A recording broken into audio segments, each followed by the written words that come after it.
Indonesia blows up 23 foreign fishing boats to send a message.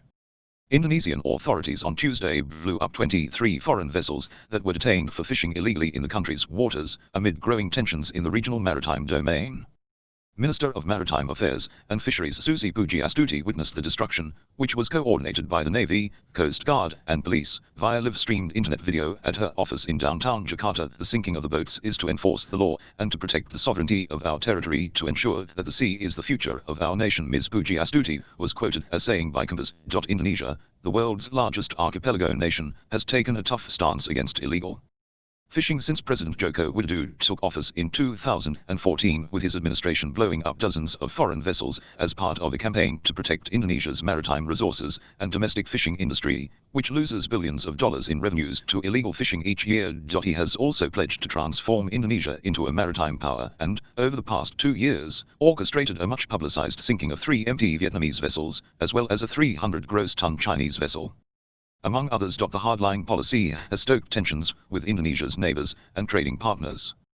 Jakarta lodged a furious protest to Beijing late last month after the Chinese Coast Guard intervened as Indonesian patrol ships tried to detain a fishing vessel near islands in the South China Sea. While Indonesia does not have territorial disputes with China in the South China Sea, Jakarta is nervous about Beijing's growing assertiveness in the region. China claims most of the South China Sea, through which about $5 trillion, $6.8 trillion, in shipborne trade passes every year, by the 9-line it has marked on maps to define historical borders on which it claims sovereignty.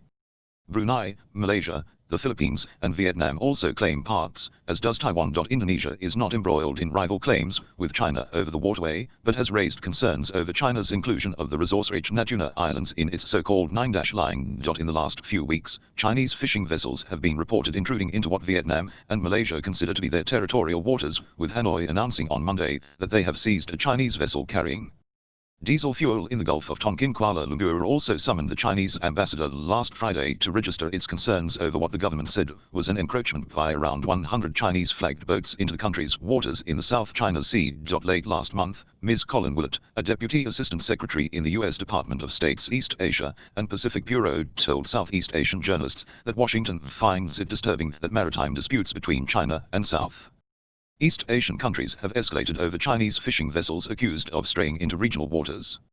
China illegal fishing, China fishing boats, South China Sea, China fishing illegal, China fishing boats, US China, Chinese illegal fishing, China Sea, China news, China Galapagos fishing, China military, China illegal fishing, China ships, South China, US vs China, China uncensored, China boats fishing, Chinese illegal fishing boats, fishing boat, Chinese fishing boats, Chinese fishing vessel, fishing fleet, fishing boats, 10 fishing boats, 10 Chinese fishing boats, catch a fishing boat, China fishing.